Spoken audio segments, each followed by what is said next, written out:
Welcome to the Pandemonium Witches podcast, where the ADHD has just a touch of autism, where the true crime is as scary as the hauntings and unsolved cases. But the hosts never stay on topic for long. I'm Kat. I'm Rachel. I'm Em. And I'm Meg. Keep your arms, legs, and other extremities in the vehicle at all times, and enjoy the show. A special guest. Yeah. A midnight. Yes. Aww. So, may or may not hear her. She's very quiet when she meows, so. That's adorable. She has the old lady smoke 20 packs a day. Oh. Voice. That's even better. Oh, 100%. Okay. Been dreading this one. Oh, God. How much better? I got that percent. I'll plug it in when I need it.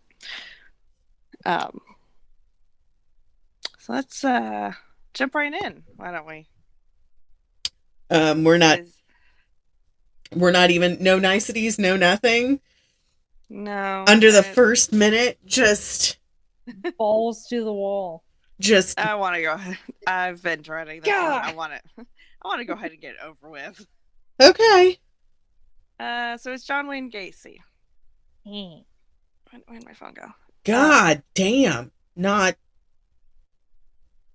the killer clown we want to hear about. What about Killer Clowns in Outer Space? We like that movie. God, I can smell the barbecue sauce. Oh, no. Why?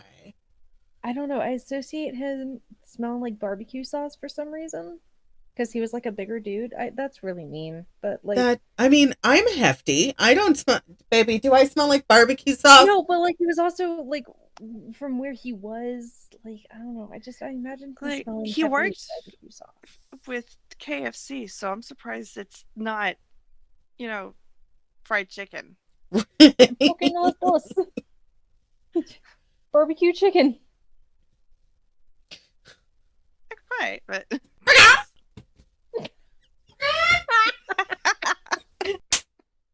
perfect. So yeah, John Wayne Gacy. Yes.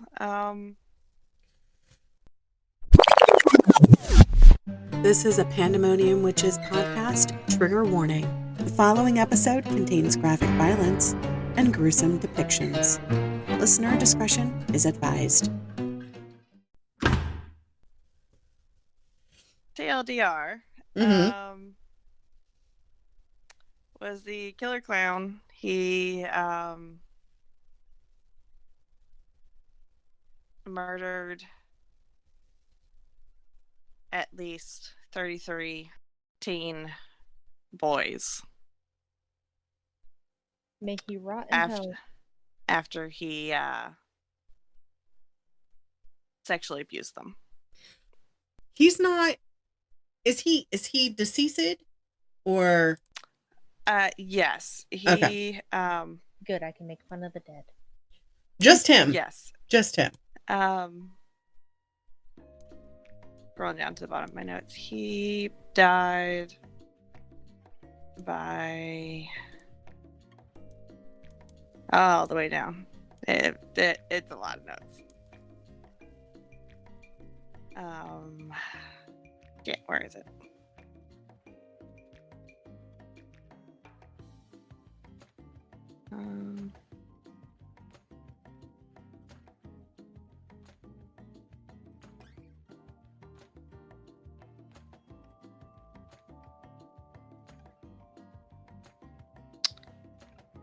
Like I said, lots of notes. Hold on. Give me a second.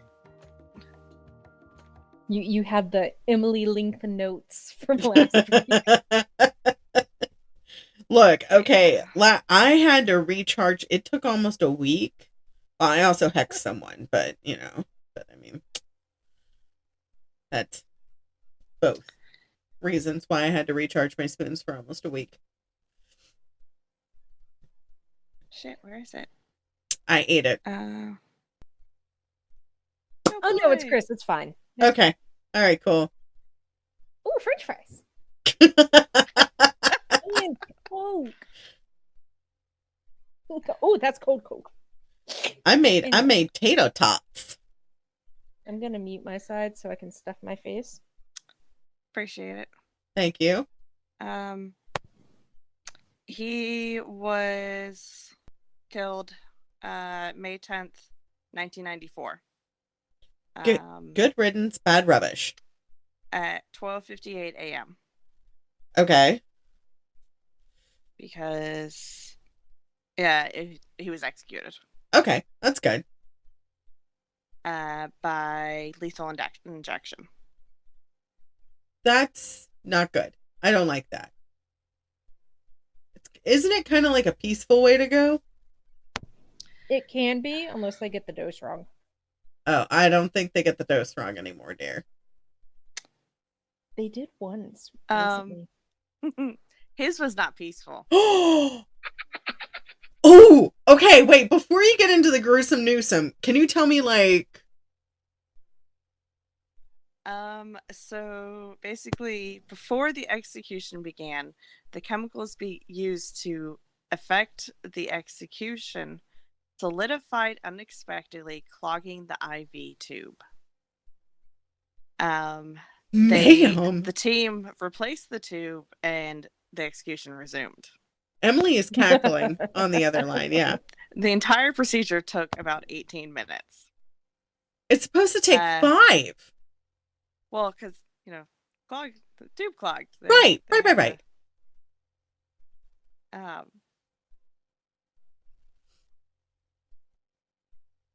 So that put them, 18 minutes behind. Yeah. The anesthesiologists blamed the problem on the prison officials' inexperience at conducting an execution, and this error apparently led to the Illinois state adopting an alternative method of lethal injection. So what was the original method? What caused it to solidify? Like, what was the OG method? I could not tell you. Because that's actually kind of interesting. Yeah, I couldn't find anything about it, just that it was probably just different set of chemicals, probably. Might be, yeah. Oh. Are you looking it up now? Yeah. I'm kind of curious, but I also don't want to lose my lunch at the same time. His final spoken words were "kiss my ass." Really? That's what they were reported to be. Okay. All right. I see you with your bad self. After his death was confirmed, his brain was removed. And it is in the possession of Helen Morrison, a witness for the defense at his trial, who has interviewed him and other serial killers in an attempt to isolate common personality traits of violent sociopaths. The rest of him was cremated. Good. I would understand why she held on to the brain. The same synopsis that fires when a serial killer does what he does, because they hooked up electrodes when they were asking, Jeffrey Dahmer, people Dahmer, what really got his thrills. It wasn't Route 66. Whenever he did the murders, it lit up the same sensors in the brain as eating a box of chocolates or going shopping or anything like that. It fired off the same, and I find that absolutely fascinating but disgusting. Oh yes, absolutely. Did you find anything, Em? What'd you find? So I found out that since 2016, Pfizer, the people conspiracy land, Pfizer, the people that put out the first COVID vaccine. Oh, Oh, Mhm. And most other vaccines on the market, Pfizer is the people that control all of the drugs for lethal injection. no kidding. Since it looks like since 2016. Really? Interesting. Yep. But the original, according to this, it's a saline drip that has a barbiturate concoction with a chemical paralytic mixed inside. And that is all the more specific that they would go to. However, it was originally, of course, it's always back to the Nazis. It was originally developed by Nazi Germany during World War II. By the Of course it Yahtzees? was. By the Yazis. Wow. Of course it was. And do you know who they tested it on? I have a feeling. They how do Wasn't I do it this in a way that we wasn't won't it get the people that were that had disabilities or not just them. twins?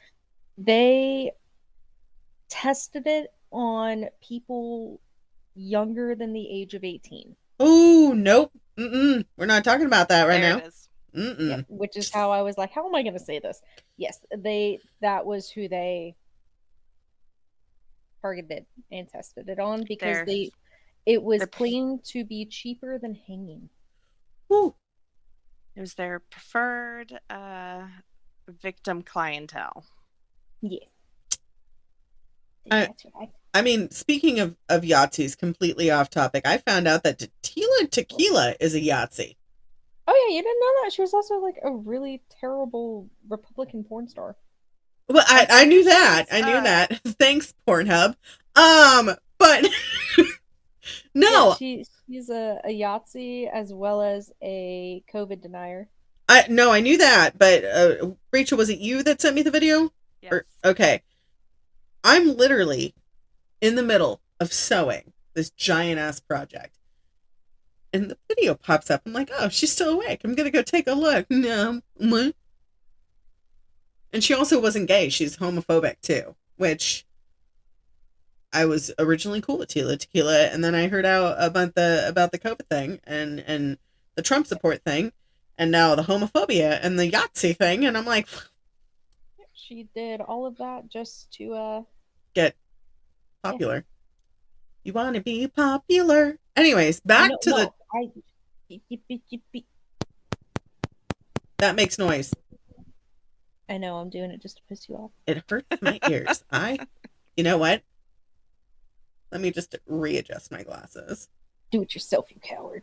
I just did. Oh, you're nasty. God damn, Rachel. Let's talk about some serial murderers. Okay. No, we've had our little distraction out of the way. ADD. Okay, so he was born March 17th, 1942, to John Stanley Gacy and Marion Elaine Robinson. Great names. He was the second of 3 children, the other 2 being daughters. He was born in Chicago. His father was an auto repair machinist and a World War I vet. All right.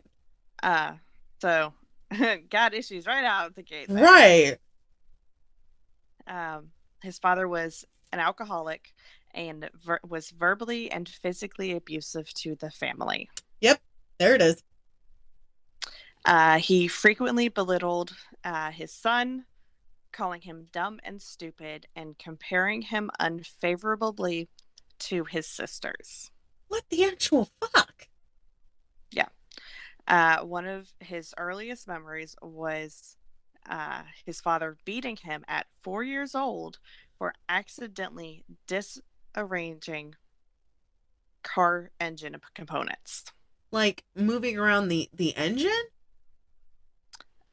So his dad was a machinist, so he would... Oh, right. He was a mechanic, basically. In 1949, so still fairly young, because, born in 42, this is 1949. His father whipped him after he and another boy were caught sexually fondling a young girl.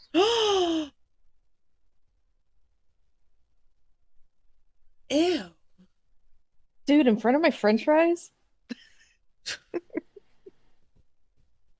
Unfortunately. In all seriousness, No! though, like, in all seriousness, no. We talked about this last time, because somebody did make a comment. They sent me a message on our Instagram, and they were like, why are you guys laughing about it? And I said, because through all of the morbidity, through all of the seriousness, we do have to have some joviality. We do have to have a little bit of humor in it, because in order to deal with how much trauma there is, with all of us being in trauma ourselves or healing from trauma, we got to be able to cope with it somehow. So, Right. Look, man, if I can't kill my sexual assaulter, the least I can do is laugh about him. I wished for that, and then it happened, and after that I was like, I really want $1 million. I really want $1 million. I made her an offering with King.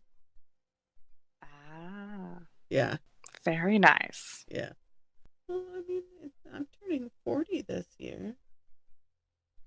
You're turning 22 with some years experience. Oh, shut the fuck up. Open the fuck down. Ma'am. Ma'am. Not in front of my Christian Minecraft server. Clutch your pearls, cat. I will skin you and turn you into orange chicken. Okay, we're not talking about Ed Gein, all right? We're talking about John Wayne Gacy. Crush. Sekhmet. Okay, Onward Bound. My apologies. Okay. The same year, a family friend began to occasionally molest Gacy. His father was never told, due to him being afraid that he would blame Gacy. No. Despite all of this, he still loved his father, but felt he was never good enough in his father's eyes. His mother was a homemaker, so stay-at-home wife. Mm-hmm. She tried to shield him from the abuse from his father, which unfortunately resulted in accusations from his father saying he was a sissy and a mama's boy who would probably grow up queer. There's a lot wrong with that sentence. Yeah. So he was family was Catholic, but they were Polish and Danish ancestry. He had a close relationship with his mother and sisters. Obviously, difficult relationship with his father. Obviously. He was described as an overweight and unathletic child who had a heart condition. He and his parents were also told to avoid sports. So wasn't athletic and overweight for anything else, really. So it wasn't just that he was not athletic or overweight. It's that he had a heart condition. Mm-hmm. And so the doctors told him to not do sports, which didn't help the fact that the situation with his father. Yeah. Jeez. When he was in 4th grade, he started to experience quote unquote blackouts and was hospitalized on occasion for these episodes. Fuck. I couldn't get any description of what these blackouts might have been. Okay. In 1957, his appendix was removed after bursting. He later estimated that between the ages of 14 and 18, he spent almost a year in hospital care, which he attributed to his declining grades due to missing school. Holy shit. His medical condition was never conclusively diagnosed. His father suspected he was malingering, basically faking it. He even openly accused Gacy of faking as he was laying in a hospital bed. What? Yeah. Jesus Christ. Flash forward to 1960. Mm-hmm. He became involved in politics. He started off working as the assistant precinct captain for the local Democratic Party candidate. Oh, Not where that's I thought that was bad. going, but still just as bad. Damn it. What? Not the Democrats. I expected the Republicans. I know. Which led to more criticism from his father, who called him a patsy. For being a Democrat? Apparently. Yeah, boy. In this family, Republicans. You sound like my great-grandfather. Jesus Christ. So the same year, 1960, his father bought him a car, but kept his own name on the title until Gacy paid for it, which took several years. Mm-hmm. I mean, that's fair. My mom did that. Right, same. He would take the keys if Gacy didn't do as he was told by his father. There's the kicker. In 1962, Gacy got another set of keys, which led to his father taking the distributor cap and keeping the component for 3 days. Holy shit. His father's like, I mean, you're going to do my shit. You're going to do what I tell you. You're going to have the keys? I'm going to take this. You ain't going to have tires. I'm going to make it not work. Give it the spark plugs too, bitch. It's like my brother tried to steal my car because he didn't have one, and so I took the battery out of the car. It's like a messed up version of "Dude, where's my car?" Except for it's right there. You just can't drive it. So hours after his father, replaced the distributor cap and the component, Gacy left home and proceeded to drive to Vegas with only $136 to hopefully stay with his cousin. Oh my God. So basically he went, no communication whatsoever. Just, I'm going to show up at his doorstep and hope he lets me crash on the couch.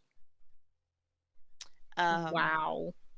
So while in Vegas, which his cousin let him stay, right, he had 2 different jobs.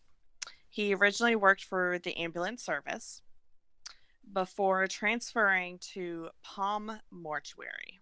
Wait. So he attempted to save lives before he took lives? Yeah, basically. He's like, I saved too many. Well, that was on my other quota. Oh God, that was terrible. That was so bad. Oh God. All right, sorry, Emily. We're taking your brownie point for this episode. It is now I get brownie points? It has now been revoked. No. Not my brownies. Our table is broken. My burger is broken in 2. Oh my God, shut up. So Rachel, how about that serial killer? So he worked at the mortuary for 3 months, observing morticians, embalming, and occasionally observing the morticians embalming the bodies, and occasionally served as a pallbearer. For whom? This is where it gets a little wonky. Okay, a little. All right. Yeah. So he slept on a cot behind the embalming room. In my notes, I went, I wonder if the chemicals had any effect on him for later in life choices. Guaranteed. Oh God. Oh, the smell. And later confessed that he climbed into the coffin of a teen male. No, ma'am. Mm-hmm. Hello, Where FBI. he embraced and caressed the body before experiencing a sense of shock, which prompted him to return home. Hey, FBI. Yeah, this one right here. After returning home, he enrolled at Northwestern Business College. Just like nothing happens. Basically. He just molested a dead body, and he's like, "I'm gonna go into business now." He failed to complete high school, but graduated in 1963 and took a management trainee position with Nunn Bush Shoe Company. Nunn Bush Shoe Company. Yes. Say that 10 times fast. Nunn Bush Shoe. Right, I know. So much laughter when I had to type that. I was like, okay. In 1964, the company transferred him to Springfield, Illinois, to work as a salesman and eventually to department manager. So moved up the ranks. Right, but why? In March of 1964, he got engaged to Marlene Myers, Mm-hmm. Who was a co-worker. Okay. During their courtship, Gacy joined the JC's local chapter. That's when things get interesting. So, of course, we already know because of this podcast, there's always something more. Always. Are you laughing at me in the next room? Also, guys, just word to the wise: don't fuck your coworkers. Don't fuck coworkers. There's a reason why there's the saying, don't shit where you eat. Don't shit where you eat. Were you laughing at me, Don't knock honey? boots. Oh. Like, oh my God. Yeah. Don't do it, guys. Because when you guys inevitably break up, you're gonna have to see him daily. Day in, day out. That's And, why a like, lot of places say in there's like a no dating clause. the employee handbook, Mm-hmm. no dating coworkers. It's, yeah, like, key example, Grey's Anatomy, where everybody's fucking everybody else. You don't... Korean dramas, same Oh thing. my God. Yeah, Korean dramas, absolutely. I got onto Telenovelas. Korean dramas because of you. Oh man, so many good Korean dramas. So good, so good. Okay. Anyway, so he shot where he ate. Same year. Yep. Okay. Same year that he joined the JCs, Mm-hmm. he had his second gay experience. Because, first one was, family friend molesting him. Right. According to Gacy, a colleague in the JCs got him drunk, invited him to spend time together on the sofa, and then performed oral sex on the drunk Gacy. Well, I know. That's a bit. By 1965, he was vice president of the Springfield JCs, and was named third most outstanding JC in Illinois. Okay. So, September of 1964,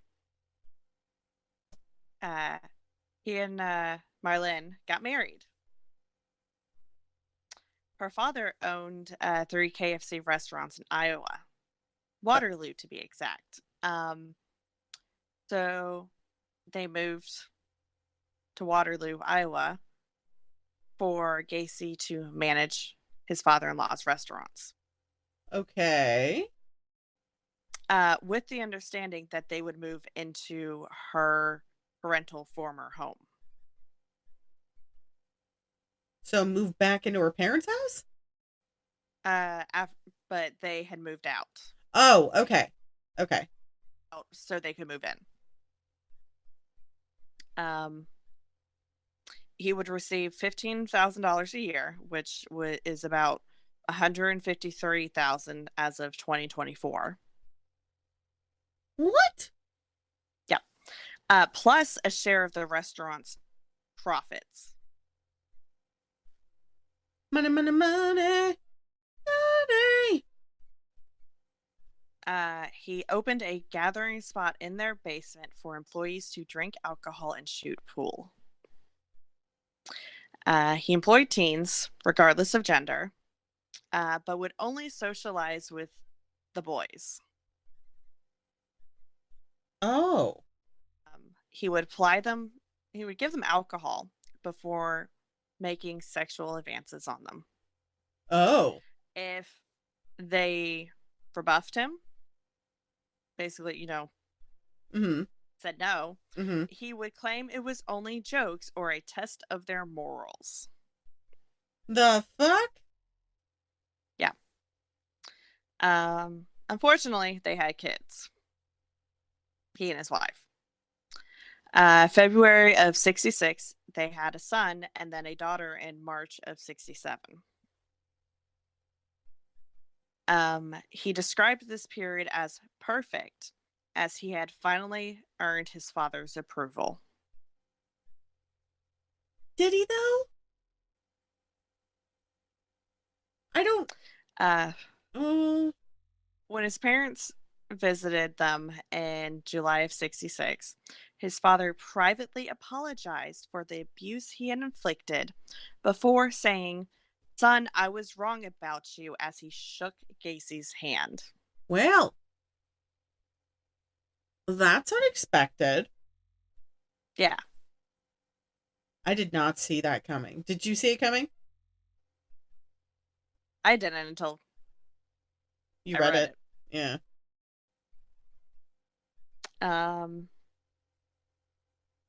He joined the local Waterloo JC chapter. Regularly offering extended hours to the chapter on top of the 12 to 14-hour days he was working at KFC. So he would basically get done with the KFC job, go, basically work with the chapter. Right. He would provide fried chicken for the chapter and insisted on them calling him Colonel.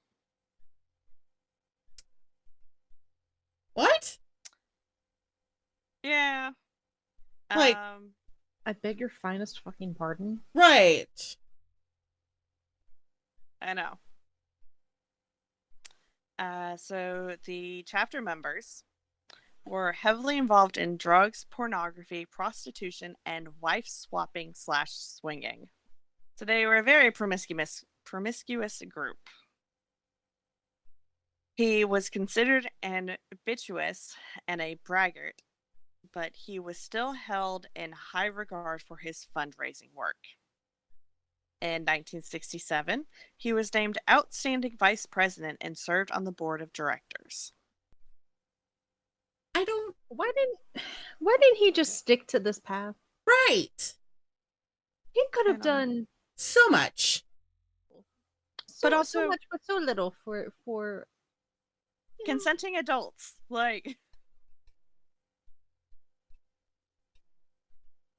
So his first assault. Oh no. August of 1967, he sexually assaulted 15-year-old Donald Voorhees Jr. God damn, a Voorhees? A Voorhees. Yes. The son of a local politician and fellow JC. God damn it. So not only is he a local politician, he's probably related to Jason. And I'm sorry I had to.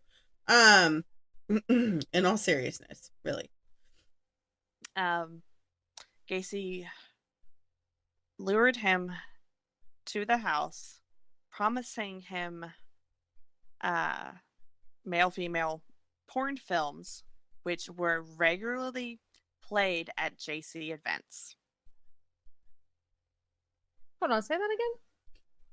I don't think I heard I her. don't think I heard you right. Right. He lured him to the house, promising him male-female porn films that were regularly played at JC events. What in the fuck?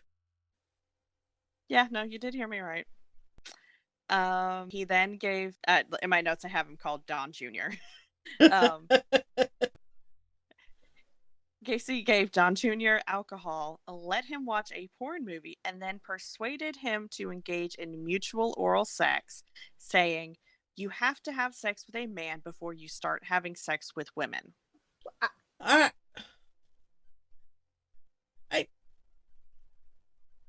What?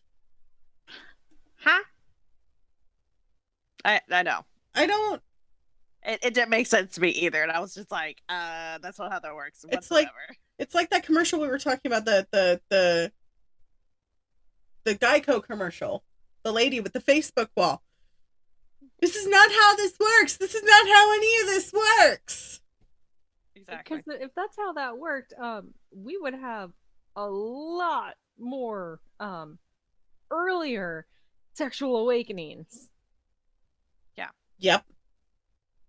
So in the following months after this, Gacy would abuse several other youths, including a teen that he encouraged to have sex with his own wife, with Gacy's wife, before blackmailing him into performing oral sex on Gacy. No.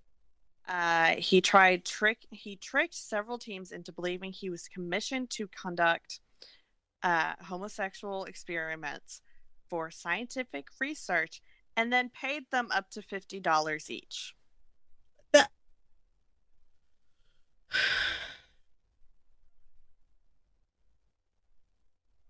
I don't like this at all. I don't either. Mom, pick me up. You're done with the sleepover? Yeah, Mom, I'm scared. Come pick me up. One of these days, I'm gonna call her and actually be like, "Mom, pick me up." She's gonna be like, "What the fuck are you talking about?" So, August of 1967 was when Don Jr. got assaulted. March of 1968, Don finally informed his dad that Gacy had sexually assaulted him. So, several months later, almost 6 months later. Okay. Don Sr. immediately informed the police, who arrested Gacy and charged him with performing oral sodomy on Don Jr. and the attempted assault of 16-year-old Edward Lynch. Gacy vehemently denied the charges and demanded a polygraph test. Those things aren't... Which the results were indicative of deception. Really? You don't say! Drum roll for that. I literally put in my notes, shocker. Notify the presses. He publicly denied any wrongdoing and insisted that the charges were politically motivated, since Don Sr. had opposed Gacy's nomination for appointment as president of the Iowa JCs. You know what? I oppose it too, motherfucker. Right. Of course, several fellow JCs believed Gacy's story and found it credible and rallied behind him. How about new? Thankfully, Gacy was indicted on the sodomy charge on May 10th, 1968. So he was actually charged. Yes. Okay. All right, cool. Cool.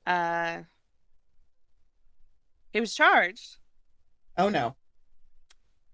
I never found if he got,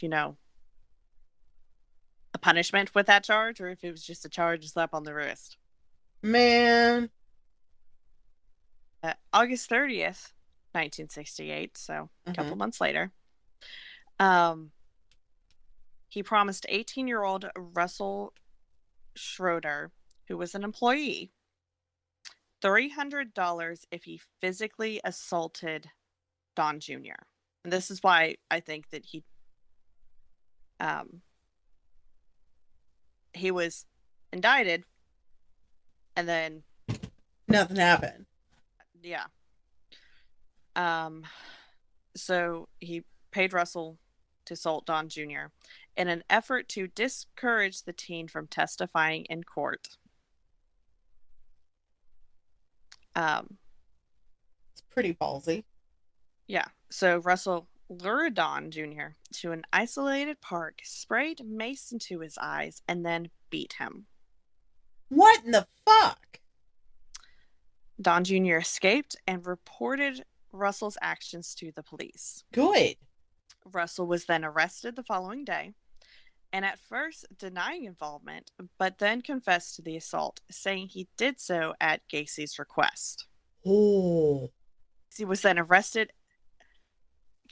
arrested and charged with hiring Russell to assault and intimidate Don Jr.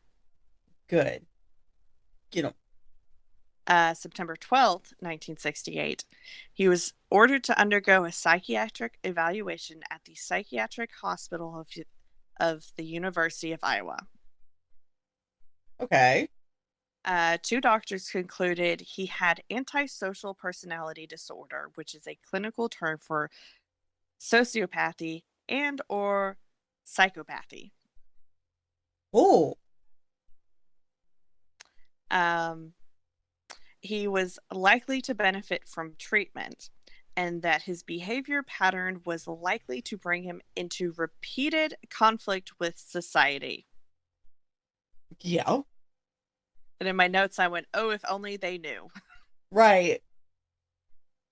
They then decided that he was mentally competent to stand trial. Which he was. Mm-hmm. So on November 7th, 1968, he pled guilty to 1 count of sodomy in relations to Don Jr., but not guilty to the charges related to any of the other youths. Okay. 1 came forward, the rest kind of came forward. Okay. He claimed Don Jr. had offered himself to him and that he had acted out of curiosity. Obviously, his story was not believed. He was convicted of sodomy on December 3rd and sentenced to 10 years imprisonment to be served at Anamosa State Penitentiary. Good. That same day, his wife petitioned for divorce, requesting she be awarded the couple's home and property, sole custody of their 2 children, and alimony. Basically, took him to the dry cleaners. Good. But damn. All right. Good for her. The court ruled in her favor, Good. And the divorce was finalized on September 18th, 1969. He never saw his first wife or children again. Wait, hold on. First wife? Mm-hmm. Of course. God. Okay. Is there 3? We shall say. Oh, I like this. Okay, let's go. No spoilers. Spoilers, darling. During his incarceration, he rapidly acquired a reputation as a model prisoner. And all I can think of is Lilo and Stitch, the social worker going, model citizen. Yeah, sounds about right. Within months of his arrival, he had risen to the position of head cook. He had also joined the inmate JC chapter and increased the membership from 50 members to 650 in less than 18 months. God damn. Why would you put... He wasn't a killer yet. Okay, never mind. I just answered my own question. He was only a sodomizer. That's honestly, if you ask me, that's worse. Right, but I'm thinking, why would they put a murderer in charge of food? That's where my brain went, and I went, oh, he's not quite there yet. To me, that's worse, though. Like, being a sodomizer is Yes. worse, because at least if you're a killer and you do something to your victim, and this is gonna be a hard take. At least if you do something terrible to your victim, they don't have to live with it forever. Emily, as the medium on this show, they actually do. But their physical body doesn't, if that makes sense. No, but their corporeal body, their spirit does. Like Frank. Sorry, Rachel. I know you're exhausted. I'm sorry. No, I was trying to pop my back. It's fine. Okay. I've been muting myself constantly because I've been popping my knuckles because I can finally hit a full range of motion today. I know. So happy. Weeks I've been dealing with this. Anyways, Frank's been reliving how he died, and we finally figured out it was a murder a couple of weeks ago. Mm-hmm. Oh shit. But he doesn't want to research it. Business. He doesn't want to do anything. He doesn't want me to reach out to anybody. He's like, what's done is done. Like, I abandoned my kids. It's fine. And I was like, okay. All right. But like, he relives it. Like, there's moments where he's just like not here. Mm-hmm. And now I know why. That's where he's at. He's reliving his trauma. Yeah. And like I said, like that's my personal hot take. Right. Because at least in my head, mm-hmm. you know, because not everybody does stick around after death. Correct. You know, some people do decide to reincarnate, some people do stick around, and some people do just kind of go to the great stardust in the sky. Very true. Yeah. So, I mean, my hot take is, at the very least, like, being a sodomizer is worse. Yeah. Because then, like, there's still day to day, like, the chances of you running back into that person are, you know, there. Right. As opposed to being dead. Right. Which is why that is a terrible take to have. No, I understand. It really is a terrible take, but as... Sorry. Man, it's just... Just the fucking way you said it. Just the way that I said it? Yeah, he was like, yeah, that is a fucking... You are a terrible person, but anyway. You piece of shit. I mean, we're all terrible people in our own accord. Come on now. I don't like that nurse from earlier. Okay. So true. That nurse is... All right. Back to this terrible person. Yes. Back on task. Time in.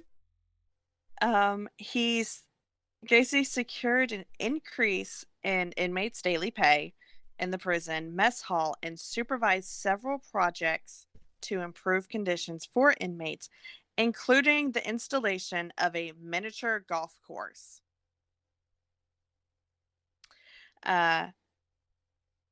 He was presented with a Distinguished Service Award for his efforts within the inmate JC chapter in February 1970.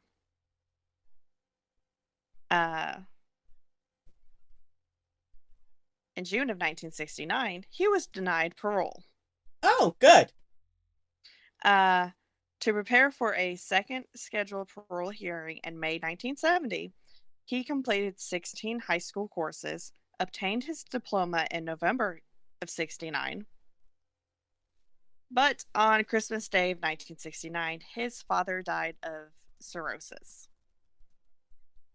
I mean, you have to sprinkle a little bit more trauma in there. Like, it wasn't traumatic enough, you know? No, of course not. When informed of his father's death, it's reported that Gacy collapsed to the floor, sobbing. His request for supervised compassionate leave to attend his father's funeral was denied. denied. Of course.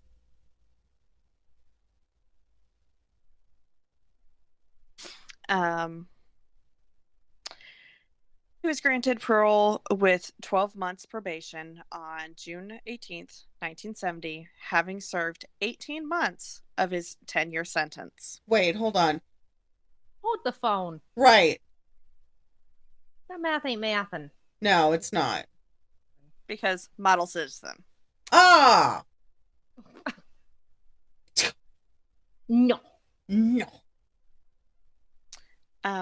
Conditions of his probation included a nightly curfew and that he had to relocate to Chicago to live with his mother. Sorry. Because supervised. Upon his release, Gacy told friend and fellow JC Clarence Lane, who picked him up from the prison and had remained steadfast in his belief of Gacy's innocence, that he would never go back to jail and that he intended to reestablish himself in Waterloo. Well, we all know that that's a lie. Yes. However, within 24 hours, he had relocated to Chicago. He arrived there by bus on June 19th and shortly thereafter obtained a job as a short order cook. Is it? Oh, it's raining. That conflict again. What? You're always conflicted when it's raining. You're always like, is it? It's raining. Know what the hell was going on? On my window, and then I'm like, I'm on the second floor. Surprise! Yeah, no, it's raining. Somebody throwing pebbles at my window. Right? Sees a brick come through. If nothing else, he's at least efficient because he moved within 24 hours. Yes. Well, he didn't really have much of a choice because it's either you move back to Chicago or you go back to jail for violation of probation. Yeah, but usually, don't quote me on this. Isn't there like a small like grace period? No. No. Mm-mm. Not usually. Oh, like you get a plane ticket today, boy, kind of Yeah. thing. Damn. If they say you have to be here on this day at this time, you have to be there at that. I mean, my ex, he was on parole. Shows you my choice of previous partners. My ex was on parole and he had to be at his parole officer's office, which was in Richmond in California. So I had to see here. We were in Stockton. So Richmond from where I was at was a 4.5 hour drive. God damn. So we had to drive 4 hours to get there. So we would leave at 4 a.m. to get there by 8 a.m. Get there for his meeting.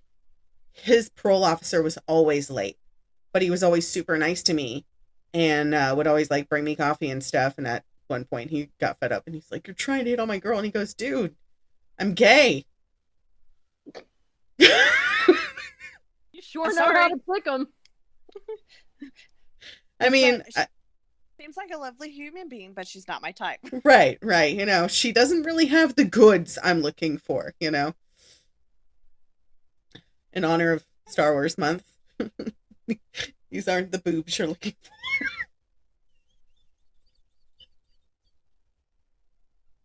I'm sorry. That's okay. I punish myself. I'm gonna leave and play Baldur's Gate. No, you're not. You can watch me. Love you guys. Okay, let's just continue. I will mute myself again. Okay. He arrived, in June. Mm-hmm. February 12th, 1971. He was charged with sexually assaulting a teen boy who claimed that he had lured him into his car at the Chicago Greyhound bus terminal and then drove him to his home, which he was living in with his mother. Right. Where Gacy attempted to force the boy into sex. No, he did not. The court dismissed this complaint when the boy failed to appear. I wonder why. Did he kill him? Nothing was ever said, but There's it's still possible. Well, okay. I'm not saying it's not possible. Right. I'm not saying definite yes or no. Right. On June 22nd, he was arrested and charged with aggravated sexual battery and reckless conduct in response to a complaint filed by another youth who claimed that Gacy had flashed a sheriff's badge, lured him into the car, and forced him to perform oral sex. What the hell? These charges were dropped after the complainant attempted to blackmail Gacy. The Iowa Board of Parole did not learn of these incidents. Mm-hmm. And Gacy's parole ended on October 18th, 1971, and a month later, the records of Gacy's criminal convictions in Iowa were sealed. What? Wait, they sealed the record? Hold on. Why?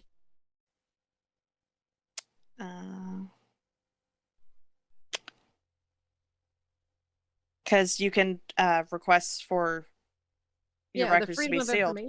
Well, yeah. But you can also do the Freedom of Information Act, which after, 20 years? Mm-hmm. They can be unsealed. Right. Okay, so any of our listeners in Iowa? We do! We have one listener in Iowa! Okay, so is it Chicago? No. What you need to do is you need to I don't know where this is coming from. I don't know what accent this is, but I'm living for it. Keep going. It's like a Wisconsin Midwestern accent. Hey, don't knock the Wisconsin, all right? I got that down pat. You need to request a Freedom of Information Act on John Wayne Gacy, okay? God, fucking kill me now. That's not Midwest. I don't know what that was, but that was not Midwest. It was D&D Midwest, fuck you. It was a smash of a whole lot of things. John Wayne Gacy. So, with financial assistance from his mother, mm-hmm. he bought a ranch-style house at 8213 West Summerdale Avenue in unincorporated Norwood Park Township, Illinois, which was part of the metropolitan Chicago. The home no longer exists. Because didn't they demolish it? They did. Okay. And there's a house that's there now, but it is a completely different house number because they've taken this house number out of the system. Right. And they completely moved the property line too. I know that because the photos I looked up online. Anyways, I don't mean to interrupt. I'm sorry. So he lived there until his arrest in December of 1978. And according to Gacy, he committed all of his murders there. Sounds about right. Tracks. He was, of course, active in his local community and helpful towards his neighbors because model citizen. Right. He willingly loaned his construction tools and plowed snow from the neighborhood walks free of charge. So from 74 to 78, he hosted themed annual summer parties. And these events were attended by up to 400 people, including politicians and business associates. So he was famous. Oh yeah, it says here that 5 of his victims remain unidentified. Mm-hmm. I'll get to that. Yeah. Sorry. Don't read ahead. I am enjoying being surprised, okay? I'm finding unsealed records. Well, Look for that in a minute. We're letting Rachel have the sunshine, okay? I don't know how sunshiny, so You are not the sunshiny. You are the grumpy. I am the sunshiny friend. yes. So in August of 1971, shortly after he and his mother had moved into the new house, he became engaged to Carol Hoff, who he had briefly dated in high school. Mm-hmm. She and her 2 young daughters from her previous marriage moved into the house soon after. They were married on July 1st, 1972, and Gacy's mother moved out of the house shortly before the wedding. By 75, he told his wife that he was bisexual. After the couple had sex on Mother's Day that year, he informed her this would be the last time they would do so.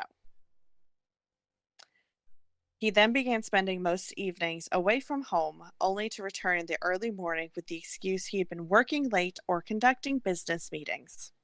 Right. Carol observed Gacy bringing teenage boys into his garage in the early hours and also found gay pornography and men's wallets and identification inside the house. When she confronted him about these items, he informed her angrily that it was none of her business. It is her business. It's the business. It's her fucking house. Yes. But because her name's not on the title, Bitch.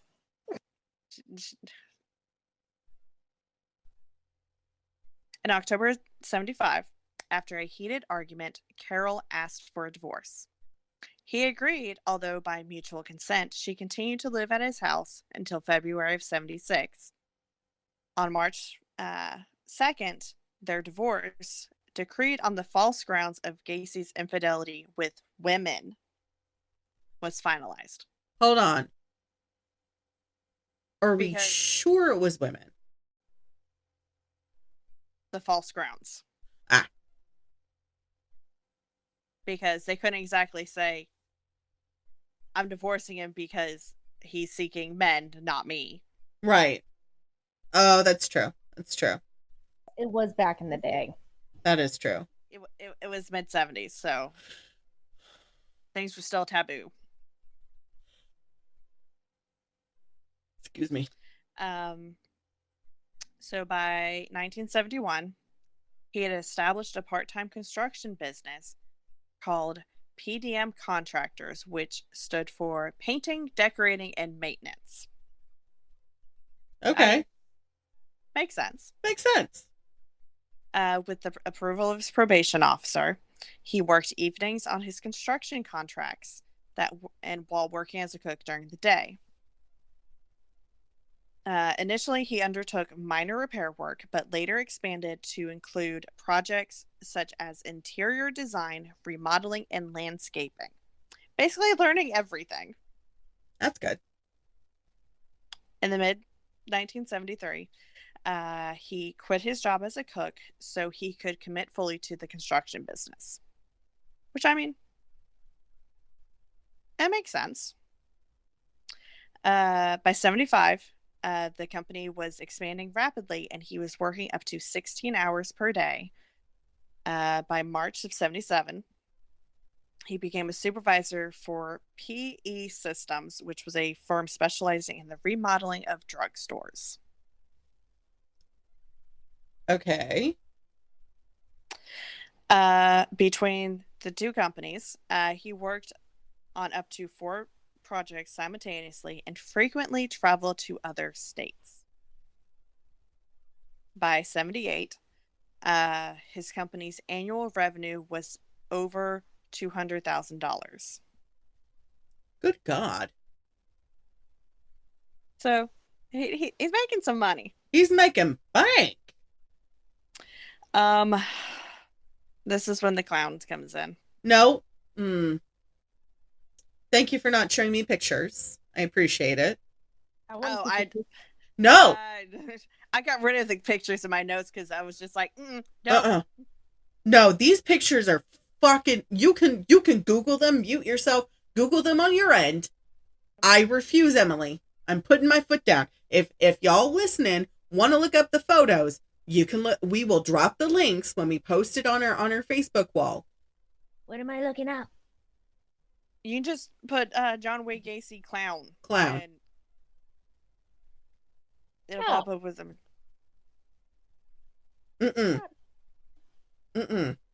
Terrible. The more you look at them, the nastier it gets. Freakier they get. No, Yeah. okay, that one's freaky. Yeah. There you go. Oh, that one's from American Horror Story. Yeah. That's why that one's freaky. No, the drawings of it. That's creepy. Yeah. So through his membership in a local moose club, he became aware of a Jolly Joker clown club, whose members regularly performed at fundraising events and parades in addition to voluntarily entertaining hospitalized children. Late 75, he joined the clown club and created his own characters called Pogo the Clown and Patches the Clown. So he didn't go to clown school? No. He named himself. Devising his own makeup and costumes. He described Pogo as a happy clown, whereas Patches was a more serious character.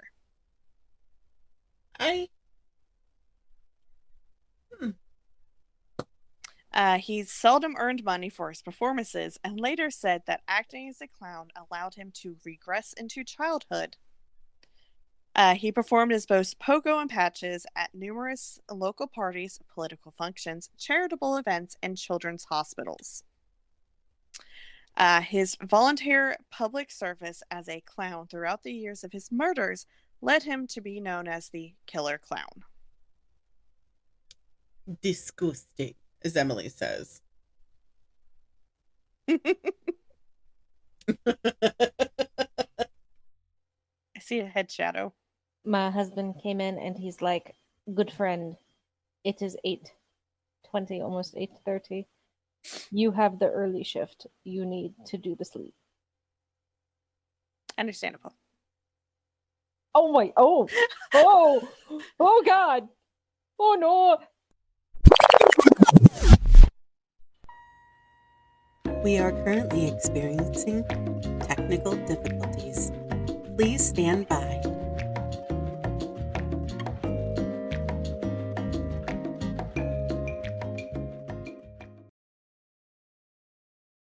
What is she doing? Emily, no. Good night. Okay, good night. We are not repeating that joke. No. Like, that whole, last little bit can get cut. Yeah, no, I'm cutting out the whole part with my husband. Yeah. Absolutely. Well, that's not expecting that. I wasn't either. I just asked him to bring me my ring. I haven't worn it all day because my hand's been swollen. And then shoot. Like, damn it. Blinded by the light. My husband's so reflective. Yeah, but so am I. You are! You are the whitest man I have ever met in my entire life. And my dad's blonde hair and blue-eyed. This is true. You were more tan than me because you spent a month in the desert. That doesn't count. No, it doesn't. Okay. Okay. Are we good? Yes. Okay. So much of the construction company's workforce consisted of high school students and young men. Gacy would often proposition his workers for sex or insist on sexual favors in return to lending his vehicles, financial assistance, or promotions. So he had a specific type then, I'm assuming. Okay. He also claimed to own guns, once telling an employee, "Do you know how easy it would be to get one of my guns and kill you, and how easy it would be to get rid of the body?" What? Yeah. No. Where's Dustin with the red flags? Red flag, sir. Sir! So in 1973,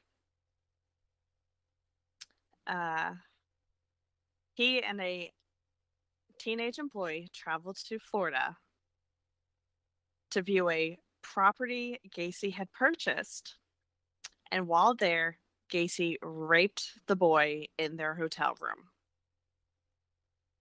After returning to Chicago, this employee drove to Gacy's house and beat him in his front yard. Holy fuck! Gacy told his wife, because at this point he was still married, he had been attacked for refusing to pay him for poor quality painting work. Bullshit. Where's that kid from TikTok? Bullshit.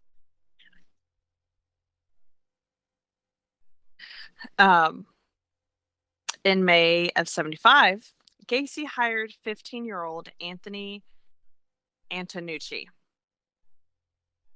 2 months later, stop midnight. Midnight, no. What is Midnight doing? It's trying to get pets. Oh.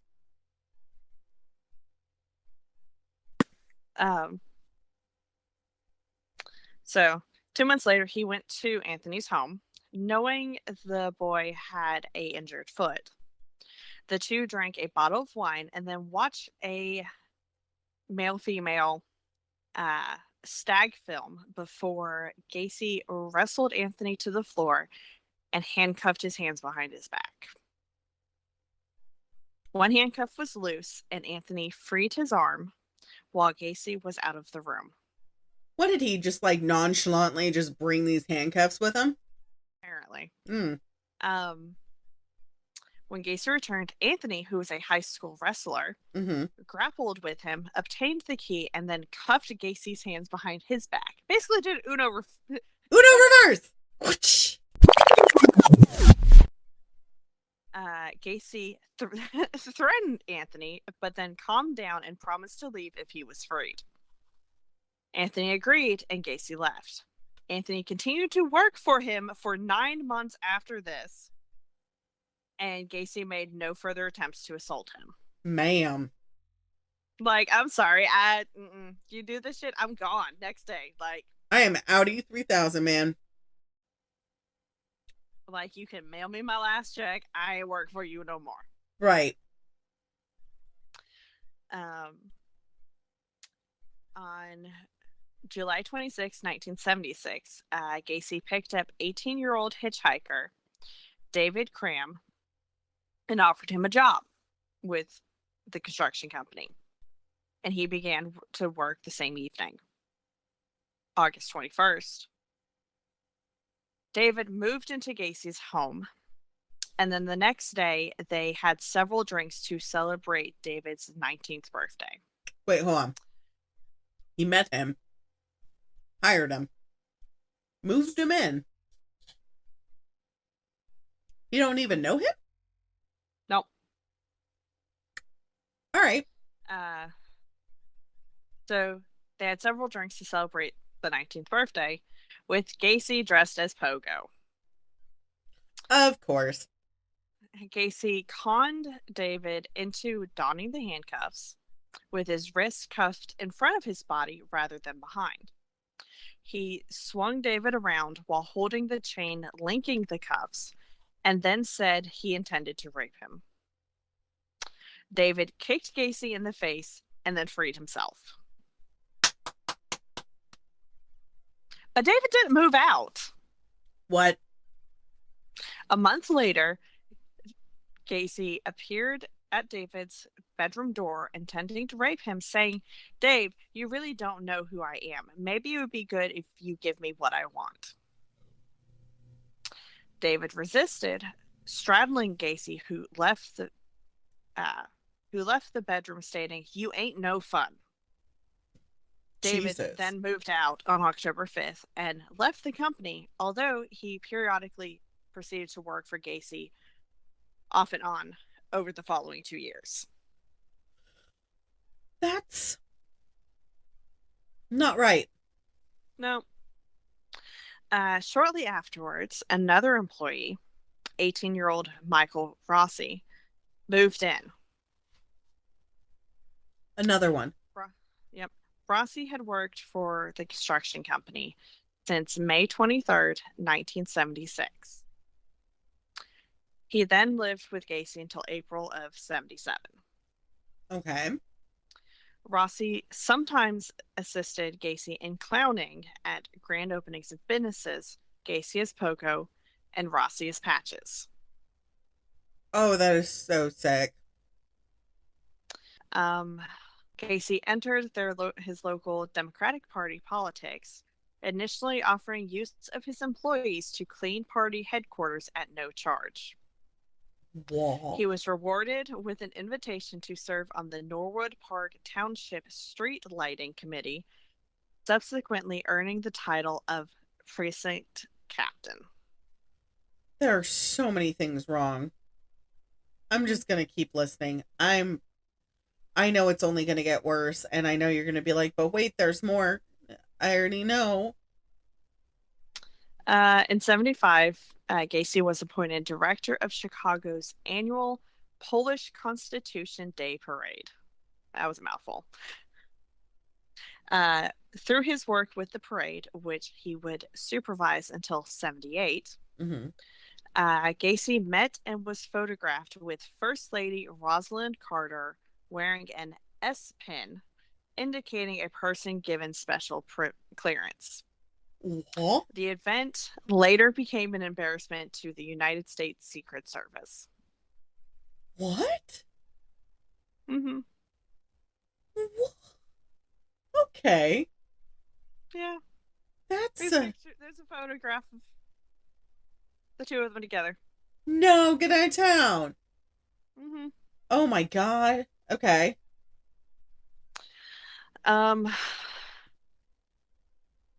We're at the murders. Oh God. See, I told you there's more. Mm-mm. Yeah, you said that. I was like, I actually only had a couple sentences left before we got there. Like, oh, we're already there. Hey kids, get out the car. Auntie and Mommy need to talk about some grown-up talk. Right. All right. So he murdered at least 33 young men and boys, 26 of whom he buried in the crawl space under his house. Okay. First of all, ew. Second of all, crawl space floor, crawl space attic. Under his house. Okay, so, under. Okay. Yeah, I added that in. I was like, crawl space under his house. Got it. Because okay. I had to look at the drawings that he drew, and because I was like, because in Florida, crawl space is attic space. Right. Because we can't do basements.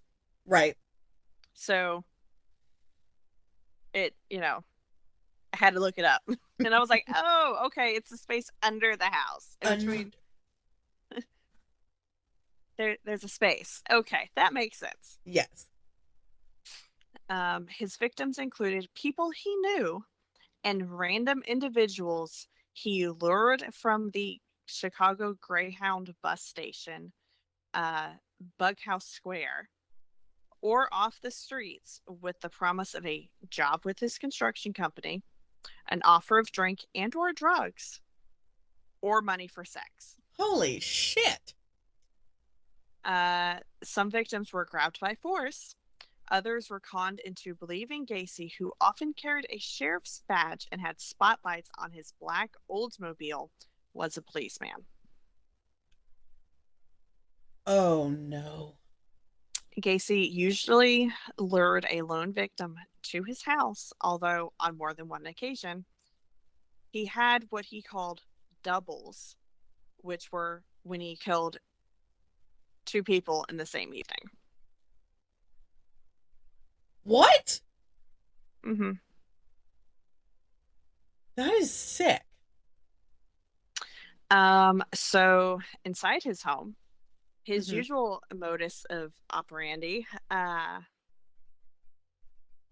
his usual MO, right, was to get the victim drunk, Mm-hmm. or get them drugged up, or generally gain their trust. He would then produce a pair of handcuffs to show a magic trick, sometimes as a part of his clowning routine. He typically handcuffed his hands behind his own back and then released himself with a hidden key. He then offered to show his intended victim his trick. And then, with the victim restrained, he would proceed with raping and torturing the person. What the fuck? He frequently began by sitting on or straddling the chest before forcing the victim to perform oral sex. Oh my god. I know you have a trigger for burns. Mm-hmm. So this is... Okay. I got ice cream. I'm good. I had Okay. him go get me ice cream, so we're fine. I'm just going to mute myself. Okay. Gacy then inflicted acts of torture, including burning with cigars. He would make his victim imitate a horse as he sat on their back and pulled on makeshift reins around their necks, and then violated them with foreign objects such as dildos and prescription bottles after he had sodomized his victim. Yeah, this episode needs a trigger warning. Shit. Yeah. That, thank you for warning me, but that wasn't, you didn't go into full descript for the burning. So you're I'm good. But the other stuff, good God. He frequently manacled, basically it's the handcuffs for your ankles. Handcuffs at the victim's ankles to a 2x4 with handcuffs attached at each end, an act inspired by the Houston mass murders. He also taunted many victims throughout their abuse and was known to have partly drowned several in the bathtub before repeatedly reviving them. Oh my God. Yeah. Like waterboarding. Mm-hmm. Jesus.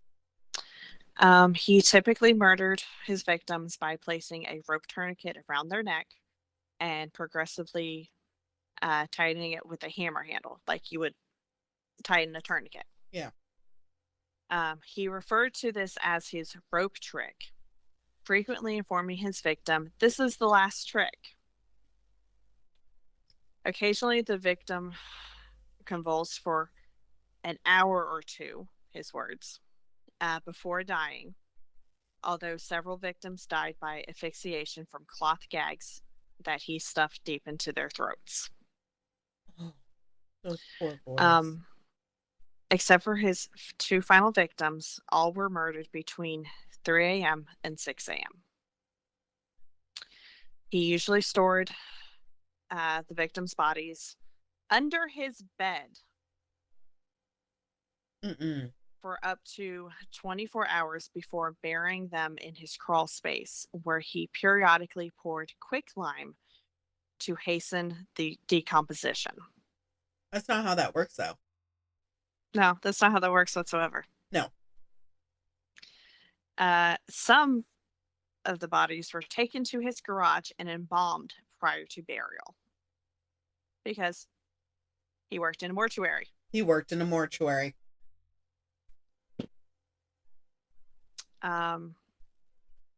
So his first known murder occurred on January 3rd, 1972.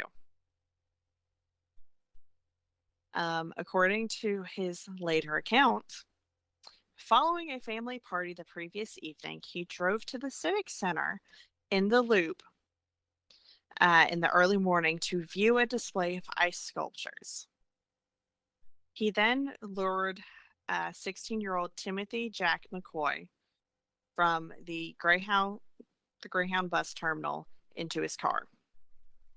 Uh, Timothy was on his way to his father's home in Omaha, Nebraska, and informed Gacy his bus was not due until noon. Mm-hmm.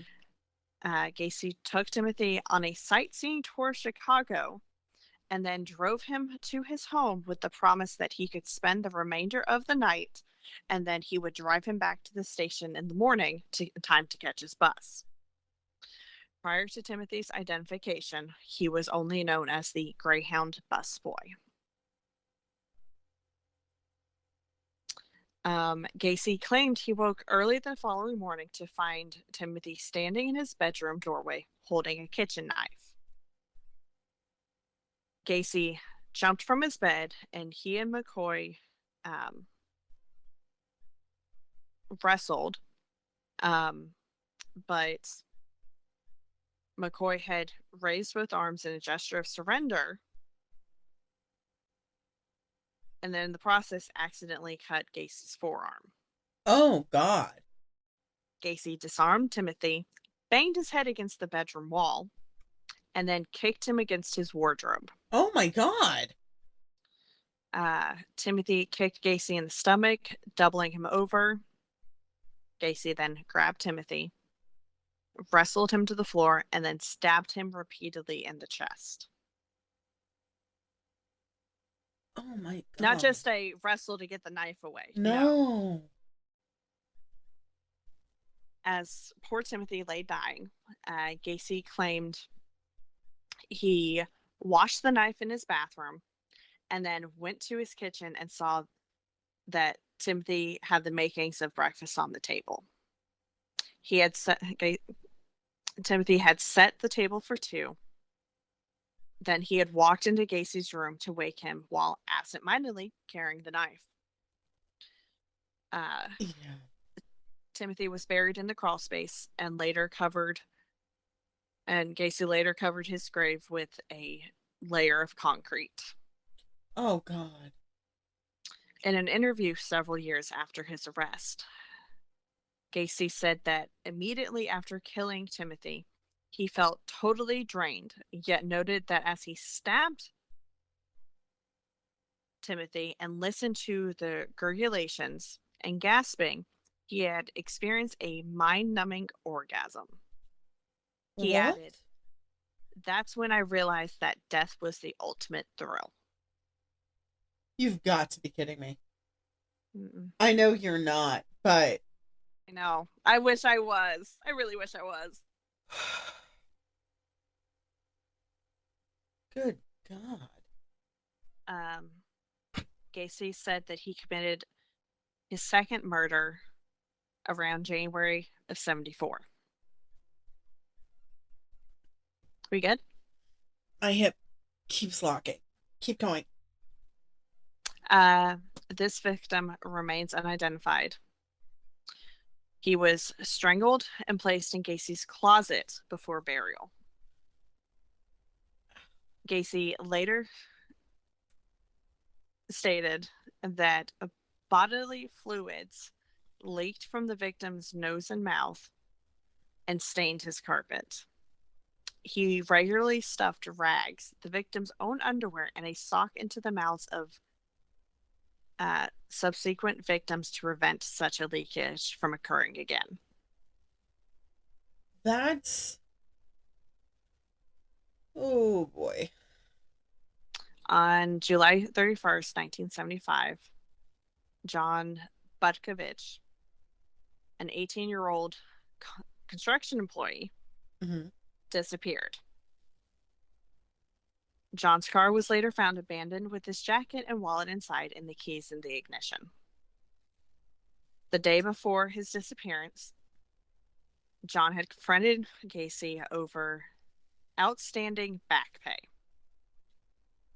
John's father called Gacy, who claimed he was happy to help search for his son, but was sorry John had run away.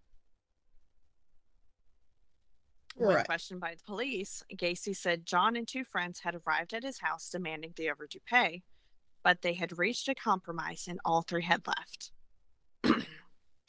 Over the following 3 years, John's parents called police more than 100 times, urging them to investigate Gacy further. Right. Gacy later admitted to encountering John, exiting his car, waving to attract his attention. According to Gacy, John approached him, stated, "I want to talk to you." Which makes sense. The man owns the money. Right. Gacy invited John into his car and then invited him back to his home, ostensibly to settle the issue of his overdue wages. Once at Gacy's home, Gacy offered John a drink and then conned him into allowing his wrists to be handcuffed behind his back. Gacy later confessed to having sat on the kid's chest for a while. His quote, before he strangled him. He then put John's body in his garage, intending to bury the body later in the crawl space. However, when his wife, his second wife, and the 2 stepdaughters returned home earlier than expected, Gacy buried John under the concrete floor of the tool room extension of his garage in an empty space where he had intended to dig a drain tile. You're kidding. Mm-mm. In addition to being the year his business expanded, Gacy freely admitted that 1975 was also when he began to increase the frequency of his excursions for sex with young males. He often referred to this time as his cruising time. Like cruising down the boulevard? And I guess so. He committed most of his murders between 76 and 78, as he largely lived alone following his divorce. Although he remained gregarious and civil-minded, several neighbors noticed behavioral changes following his 1976 divorce, including seeing him keep company with young males, hearing his car arrive and depart in the early morning, and seeing lights in his home switch off and on in the early hours. I mean, I do that sometimes.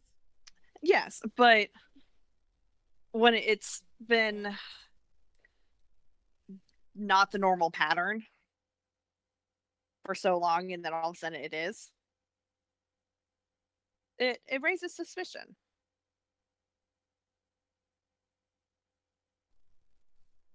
I have to keep telling my husband to knock it off with the fucking peanut gallery bullshit. We're discussing the victims. We have to be serious. Like, this is a serious moment. We can't just be joking. Like, this is one of those. I know. I kept wondering, like, why you kept, like, looking behind you and saying shit. Because I said, it's my birthday weekend. It's me and Emily's birthday weekend, Yay. Woo. Hold on. It's late. It's almost 8 o'clock at night. I'm pumpkining soon. So yes. I got a notification. Your package was delivered today. What package? I never got a notification. Then Mom texted and said, "Did you get your gift?" Look.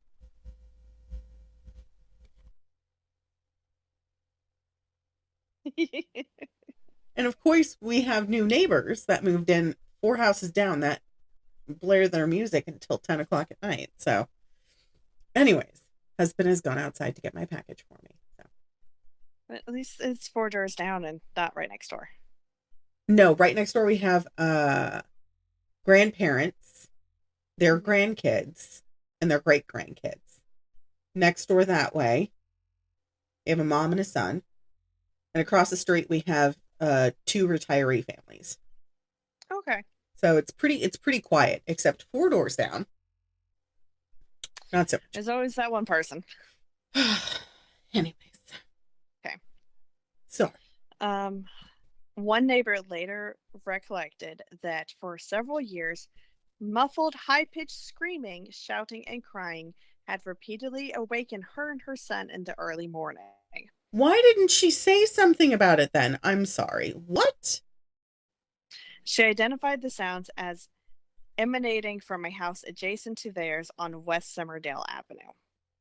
Probably because she couldn't figure out where it was coming from. Okay. Oh. And this was before they had caller ID. Yeah. So she could have called it in, but there was no way to pinpoint exactly what house it was coming from. Right. Now they have those nifty microphones. Yeah. On the cell towers now. So. Damn. So 1 month after his divorce was final, so 1976, he abducted and murdered 18-year-old Daryl Sampson,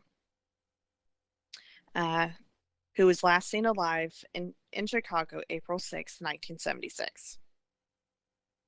Gacy buried him under the dining room with cloth lodged in his throat. On May 14th, 15-year-old Randall Reffitt disappeared shortly after returning home from a dental appointment. Hours after Randall was last seen by his family, 14-year-old Samuel Stapleton vanished as he walked home from his sister's apartment. Oh, God. Randall and Samuel were close acquaintances, and they were buried together in the crawl space, and investigators believe the two were murdered the same evening. Oh, my God. Yeah. Those poor boys. June 3rd of 76. Gacy killed 17-year-old Michael Bonin, who disappeared while traveling from Chicago to Waukegan. Waukegan? Waukegan. I think I'm pronouncing that name right. I mean, we're all about trying to pronounce things. So, you know, I mean, if it is, it is. And if it isn't, it's okay. He's in Florida. I can't pronounce to save my life, so.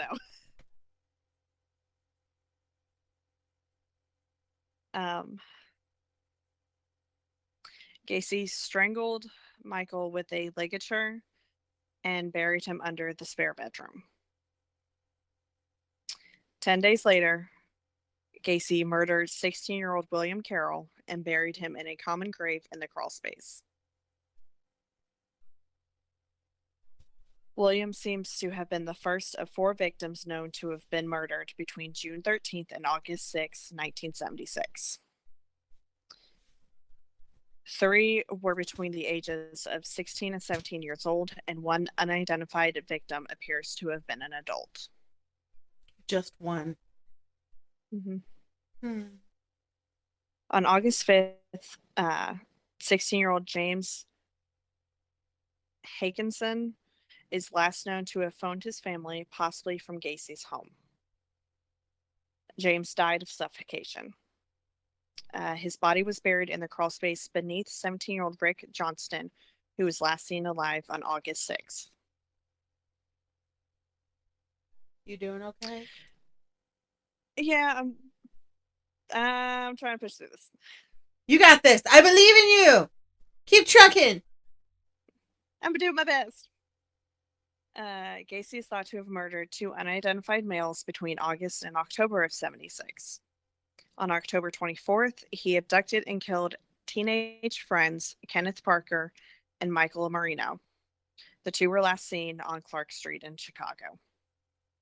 2 days later, 19-year-old construction worker William Bundy, as far as I know, no relation to Ted Bundy. Are we sure? I said I'm not sure. Unsure of. It's just too weird of a coincidence of same last name. Really, yeah. William disappeared after informing his family he was going to attend a party. William died of suffocation. Gacy buried his body beneath his master bedroom.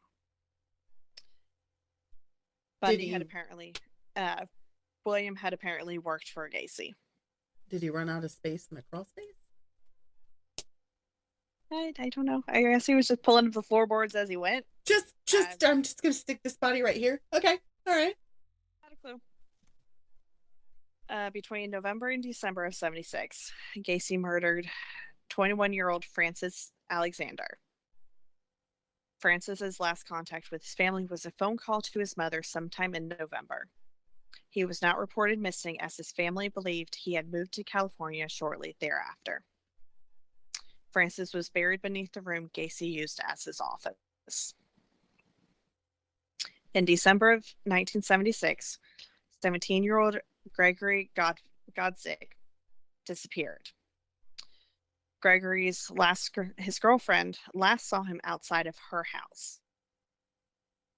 Gregory had worked for Gacy's construction company for less than 3 weeks when he disappeared. He had informed his family that Gacy had him dig trenches for some kind of drain tiles in Gacy's crawl space. Oh, no. Gregory's car was later found abandoned. Oh, no. His parents and older sister contacted Gacy about Gregory's disappearance. And Gacy claimed that Gregory had expressed a wish to run away from home. He also claimed to have received an answering machine message from Gregory shortly after he had disappeared. When asked if he could play the message for his parents, Gacy said he had erased it. Because obviously it didn't exist. Right. But still. On January 20th, 1977, Gacy lured 19-year-old John S.Z.Y.C. Zesky. S-C-Y-C? Yeah. Zusek. Zusek. We'll go with Zusek. Okay, we'll go with Sussex.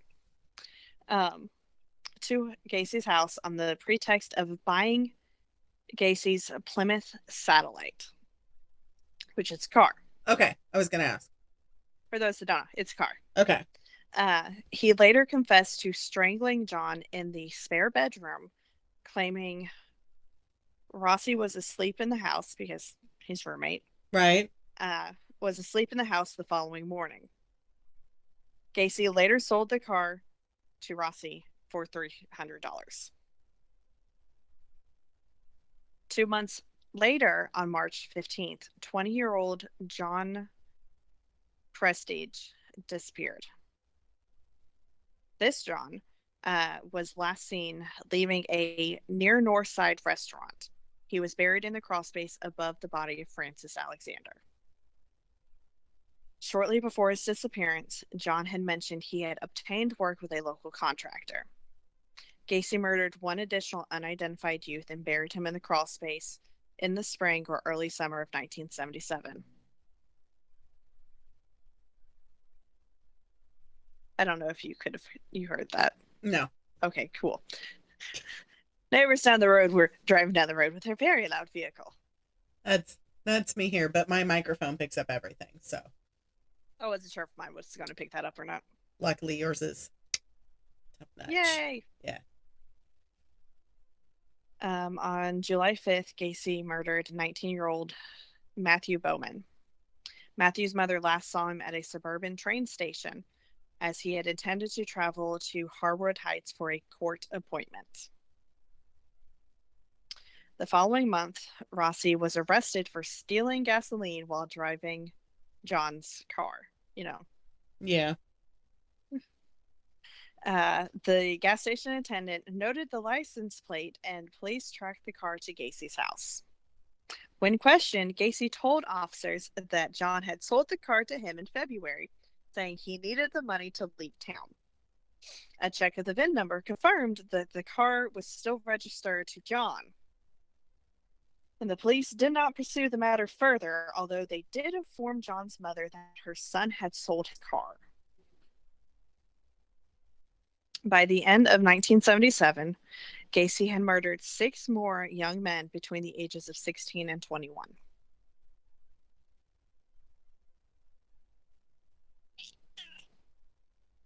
And that is midnight. Oh, can you actually hear her? That is a 2-pack a day granny smoker going, yeah, see? Yeah. Yes. She came up to check on me. Well, she's worried. I mean, I'm worried too. I have trauma with some of the stuff that he's done. But this is traumatic for you because you actually had to research it at night. Yes. Ew. At a haunted hotel. At a you know.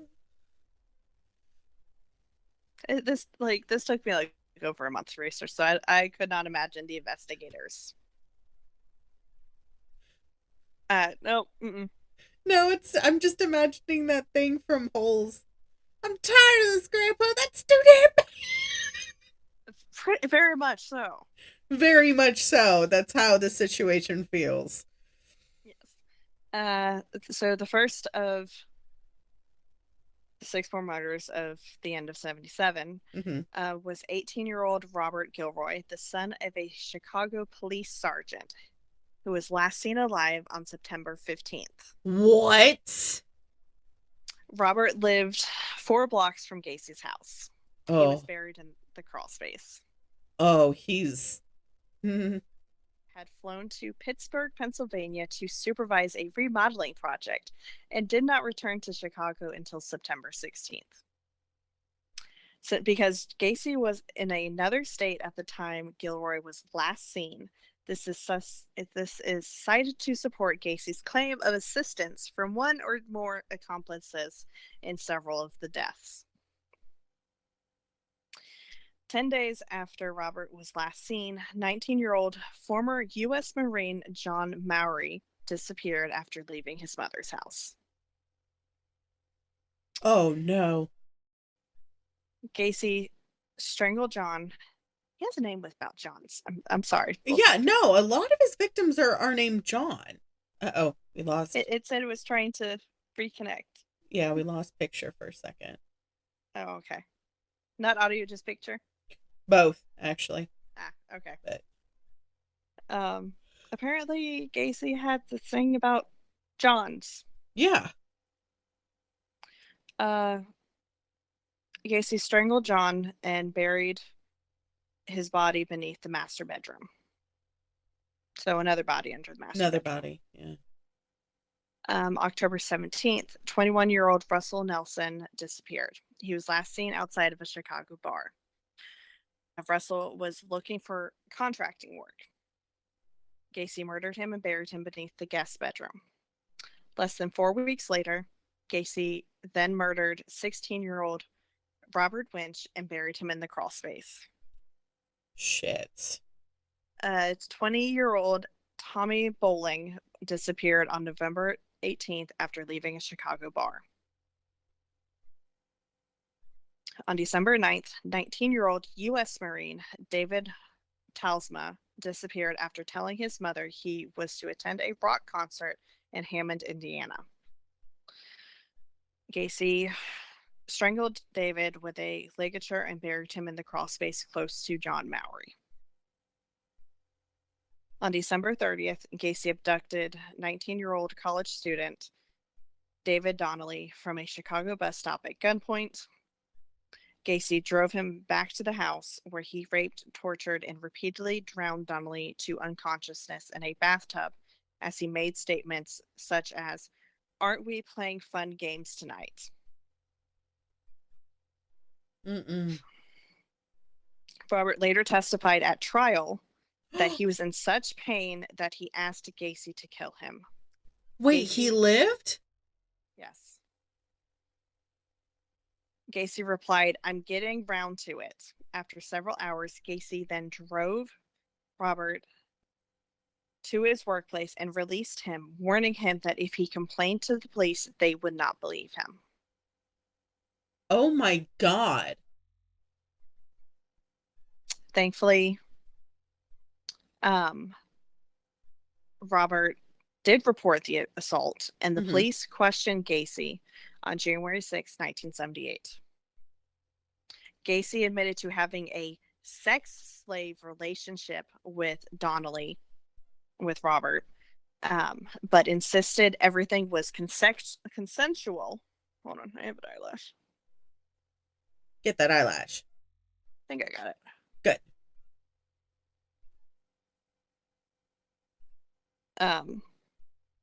But insisted everything was consensual, adding that he didn't pay the kid the money he had promised him.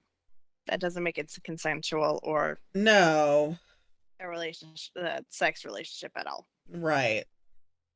The police believed Gacy and filed no charges. What? Yeah. The following month, Gacy then killed 19-year-old William Kindred, who disappeared on February 16th after telling his fiancée, who knew Gacy, that he was going to a bar. William was the final victim buried in the crawl space. He wasn't the last victim, period, but that was the last one that got buried under the house. Right. On March 21st, Gacy lured 26-year-old Jeffrey Rignault into his car. Gacy chloroformed him, drove him to the house where his arms and heads were restrained in a pillory device affixed to the ceiling and his feet locked into another device. He then raped and tortured Rignault with instruments including lit candles and whips, and repeatedly chloroformed him into unconsciousness. Oh, I'm going to be sick. Gacy then dumped Jeffrey in Chicago's Lincoln Park, unconscious but alive. Oh, God. Okay. Jeffrey managed to stagger to his girlfriend's apartment, and police were informed of the assault but did not investigate Gacy. Even after, okay, this is Chicago, you're getting a little out of hand, buddy. Jeffrey was able to recall the Oldsmobile, the Kennedy Expressway, and particular side streets. He and two friends staked out the Cumberland exit of the expressway, and in April, Jeffrey saw the Oldsmobile, which he and his friends followed to 8213 West Summerdale. Which was the house. Gacy was arrested on July 15th, and he faced trial for assault and battery against Jeffrey. Holy shit. By mid-1978, the crawlspace had no room for further bodies. Mm-hmm. Gacy later confessed to police that he considered stowing bodies in his attic, but had been worried about complications arising from leakage because decomposition. Shut up, Josh. She said, shut up, Josh. She heard you burp. Yes. I'm sorry. I didn't hear anything. I just saw your head whip around. I'll probably hear it while I'm editing. Do you want me to keep that in?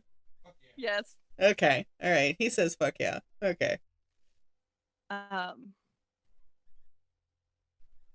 Therefore, he chose to dispose of his victims off the I-55 bridge into the Des Plaines River.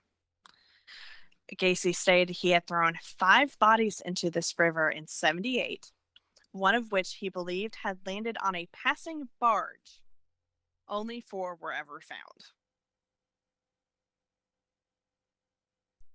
The first known victim thrown from the bridge was 20-year-old Timothy O'Rourke. He was murdered in mid-June after leaving his apartment to purchase cigarettes. Shortly before his disappearance, Timothy had told a roommate a contractor on the northwest side had offered him a job. On November 4th, Gacy killed 19-year-old Frank Landingen. Mm-hmm. I feel like there should have been an extra G at the end of his name for some reason, because I-N-G-I-N. I-N-G-I-N, yeah. Frank was last seen alive by his father walking along Foster Avenue. His naked body was found close to an inlet in the Des Plaines River by 2 duck hunters on November 12th. On November 24th, 20-year-old James Mazzara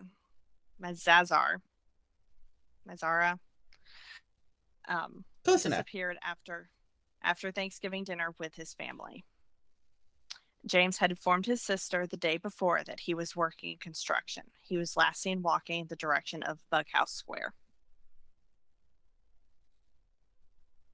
On the afternoon of December 11th of 1978, Gacy visited the Nissan pharmacy in Des Plaines to discuss a potential remodeling deal with the store owner, Phil Torf.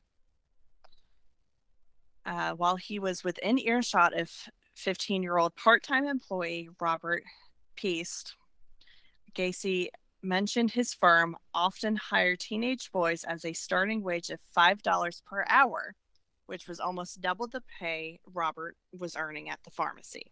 Mm-hmm. Shortly after Gacy left, Robert's mother arrived at the store to drive her son home so the family could celebrate her birthday together. Right. It was her birthday, and her son went missing. Oh, God. Robert asked his mother to wait, adding that some contractor wants to talk to me about a job. He left the store at 9 p.m., promising to return shortly. Robert was murdered shortly after 10 p.m. at Gacy's home. Gacy later stated that at his house, he gave Robert a soft drink before asking whether there was anything he wouldn't do for the right price, to which Robert replied that he did not mind working hard. In response, Gacy stated good money could be earned by hustling, although Robert was dismissive. Gacy then duped Robert into donning the handcuffs. Gacy's subsequent statements regarding the events varied, although in one of his initial statements, he claimed Robert failed to resist as he removed the boy's trousers. Oh. He also stated that as he placed the rope around Robert's neck, the boy was crying and was scared. Of course. Right. Gacy admitted to having received a phone call from a business acquaintance as Robert lay dying. Oh, God. When Robert failed to return, his family filed a missing persons report with the police. His former boss, Phil Torf, named Gacy as the contractor Robert had most likely left the store to talk to. Lieutenant Joseph Konziak, whose son attended Maine West High School with Robert, chose to investigate Gacy further. Because he's like, this is not right. The math ain't mathin'. Exactly. Right. A check of Gacy's criminal background revealed that he had an outstanding battery charge in Chicago and had been imprisoned in Iowa for the sodomy of a 15-year-old boy. Because police can go past sealed records. Right. You've been listening to the Pandemonium Witches podcast.